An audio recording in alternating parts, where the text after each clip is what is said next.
Konflik di kepengurusan PSMS Medan masih belum berdamai dan teranyar Gubernur Sumatera Utara Edi Rahmayadi yang selaku pemilik saham terbesar mau menempuh jalur hukum. Alih-alih mau lihat PSMS Medan promosi ke kasta tertinggi di Liga 1, konflik pengurus PSMS Medan masih berlanjut. Sebelumnya, PSMS Medan sempat ribut soal logo PSMS Medan. Seiring waktu berjalan masalah tersebut selesai. Saat ini pengurus PSMS Medan masih bersitegang soal jajaran kepengurusan manajemen yang baru dibentuk. Kodrat Shah yang sebelumnya menjabat sebagai salah satu pemegang saham terbesar merasa tidak dilibatkan. PT Kinantan Medan Indonesia sebagai lembaga yang menaungi klub PSMS Medan telah membentuk susunan kepengurusan manajemen yang baru. Langkah ini disebut-sebut sebagai persiapan menatap Liga 2 yang akan datang. Setelah melakukan rapat umum pemegang saham, RUPS, beberapa hari lalu, PT Kinantan Medan Indonesia akhirnya mengumumkan penunjukan direktur baru dan jajaran manajemen tim. Selain itu, PT Kinantan Medan Indonesia juga mengumumkan susunan terbaru manajemen klub berjuluk Ayam Kinantan. Itu teranyar, situasi memanas lagi setelah tahu Kongres PSSI yang digelar di Bandung pihak Kodrat Shah yang diperbolehkan masuk.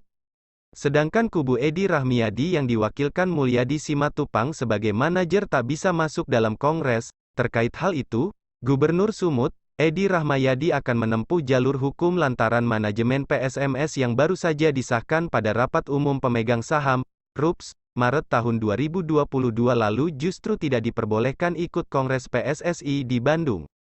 Tidak ada alasan tidak diterima, itu kan soal keabsahan, PSMS itu kan organisasi olahraga, yang diatur secara PT, diawali dari 5 perserikatan sepak bola di Indonesia, ungkap Edi baru-baru ini.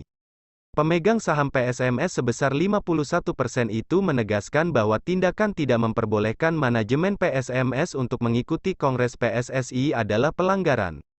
PSMS sudah berubah menjadi PT, PT itu setiap tahun wajib melakukan RUPS, nah RUPS kemarin sudah dilakukan, saya tak tahu sudah sampai mana, tapi saya dengar bahwa tak boleh masuk. Oh, itu melanggar. Saya kan pemegang saham Semes, pasti saya melakukan tindakan hukum, katanya. Edi kembali menegaskan, jika ada pihak yang mengklaim sebagai manajemen PSMS, telah melakukan tindakan melawan hukum.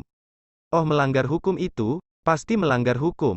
Sudah pasti itu, kalian sajalah yang melihat. Karena itu, saya sudah dengar siapa yang klaim itu, ucapnya. Menurut Edi, jika pihak lain hendak mengklaim PSMS harus memiliki pemain, pelatih hingga infrastruktur yang mendukung, tinggal ditanya saja. Kalau dia mengklaim berarti dia punya pemain bola, yang kedua dia punya coach, yang ketiga dia punya manajemen yang sah, yang keempat dia punya infrastruktur, lapangan, segala macam. Karena untuk bisa membesarkan PSMS tadi itu, tegasnya.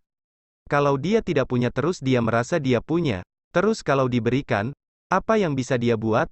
Tambahnya, mantan Pangkostrat itu pun menegaskan bahwa klub sepak bola Ayam Kinantan itu merupakan milik rakyat Sumatera Utara.